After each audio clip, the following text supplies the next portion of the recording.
మీద ఉపయోగిస్తున్నట్టు బీజేపీ ప్రభుత్వం కానీ పార్టీ కానీ ఈడీ కానీ నిజంగా భారతదేశానికి తెలిసిపోయింది.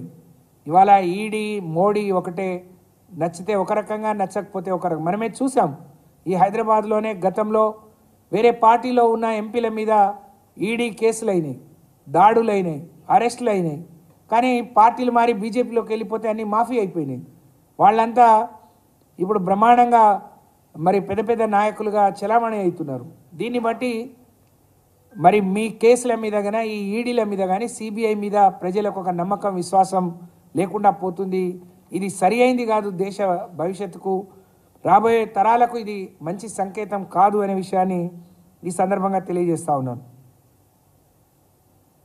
మరి సుప్రీంకోర్టులో ఈడీ కవిత గారికి కానీ ఈ లిక్కర్ కేసులో ఉన్న వాళ్ళ వ్యతిరేకంగా పోయిన వాళ్ళ మీద సుప్రీంకోర్టు చెప్పింది, మనీష్ సిసోడియా కానీ అంటే మీ కేసు కొట్టేయచ్చు అనే దానికి 2 ప్రశ్నలు చాలు అని చెప్పి మనీష్ సిసోడియా బెయిల్ విచారణ సందర్భంగా సిబిఐ ఈడీలపై 2023 అక్టోబర్లో సుప్రీంకోర్టు చేసిన కీలక వ్యాఖ్యలు ఉన్నాయి. ఇక్కడ ప్రభుత్వం మద్యం విధానాన్ని ఎట్లా తప్పుపడతారు, ఒక లాబీ గ్రూప్ ప్రభావితం చేసిందన్న కారణంతో అవినీతి ఆరోపణలు ఎట్లా చేస్తారు, ఎట్లా ప్రభావితం అవుతారు, ఎట్లా ఇది చేస్తారు అని చెప్పి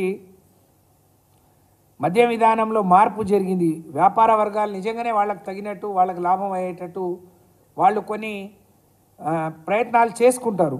కానీ దాన్ని తప్పుపట్టే అధికారం కానీ అవకాశం కానీ మరి ప్రభుత్వాలకు లేవు, లేదా ఒక గ్రూపులను దోషిగా నిలబెట్టే సందర్భం ఎక్కడ ప్రభుత్వం చేయజాలదు అని చెప్పి సుప్రీంకోర్టు చెప్పింది.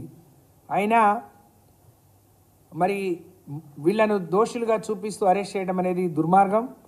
అలాగే కవిత గారిని పిలిపించి మాట్లాడేటప్పటికీ ఇప్పటికీ ఆ రోజేమో సాక్షిగా పిలిచారు, ఈరోజేమో దోషిగా అరెస్ట్ చేశారు. మీకు దొరికిన ఆధారాలు ఏందో ఆ కుటుంబానికి కానీ పార్టీకి కానీ చూపించాల్సిన బాధ్యత ఉంది అని చెప్పి మేము డిమాండ్ చేస్తూ ఉన్నాం. కొంతమంది అప్రూవర్లుగా మారిన వాళ్ళు మరి వాళ్ళు బయటపడటానికి లేకపోతే వాళ్ళకున్న పరిధిలో వాళ్ళు ఏం చెప్పారో తెలియకుండా, అంటే ఇన్ని రోజులు కవిత గారిని ఇరికించాలి, అరెస్ట్ చేయాలి, ఇబ్బంది పెట్టాలని ఒక పద్ధతి ప్రకారం మీరు అన్నీ కూడా సృష్టించినట్టు మేము భావిస్తూ ఉన్నాం. కాబట్టి ఇది సరి అయింది కాదు అని చెప్పి తెలియజేస్తూ, మరి మద్యం పాలసీ మనం అనుకున్నట్టు ఇందాక పంజాబ్లో మార్చుకున్నారు, ఆంధ్రప్రదేశ్లో మార్చుకున్నారు, అనేక రాష్ట్రాలు వాళ్ళకు అనుగుణంగా మార్చుకుంటాయి. కానీ దాన్ని బేస్ చేసుకొని అందులో ఏదో అవినీతి జరిగిందని మాట్లాడటం నిజంగా చాలా దుర్మార్గం. అలాగే ఈరోజు కేజ్రీవాల్ గారికి కూడా సిబిఐ సమన్లు ఇచ్చింది. అంటే బీజేపీకి వ్యతిరేకంగా ఎవరైతే రాజకీయాలు చేస్తారో, వాళ్ళని ఎవరైతే విమర్శిస్తారో మరి వాళ్ళ మీద ఈ అక్రమమైన కేసులు, వాళ్ళ మీద దాడి, వాళ్ళని భయపెట్టాలనే ఇదొక అలవాటుగా, ఒక నానుడిగా ఈరోజున్న బీజేపీ సర్కార్కు మారిపోయింది అనే విషయాన్ని ఈ సందర్భంగా తెలియజేస్తూ, మరి దీన్ని ఎక్కడో అక్కడ ఫుల్ స్టాప్ పెట్టాల్సిన అవసరం ఉంది. ఈరోజు సుప్రీంకోర్టులో కేసు ఉంది, మాకు ఆశాభావం వ్యక్తం చేస్తూ ఉన్నాం. మళ్ళీ 23 వరకు కవిత గారిని కస్టడీకి తీసుకున్నారు. నిజంగా తను ఎక్కడా తప్పు చేయలేదు అని చాలా ధైర్యం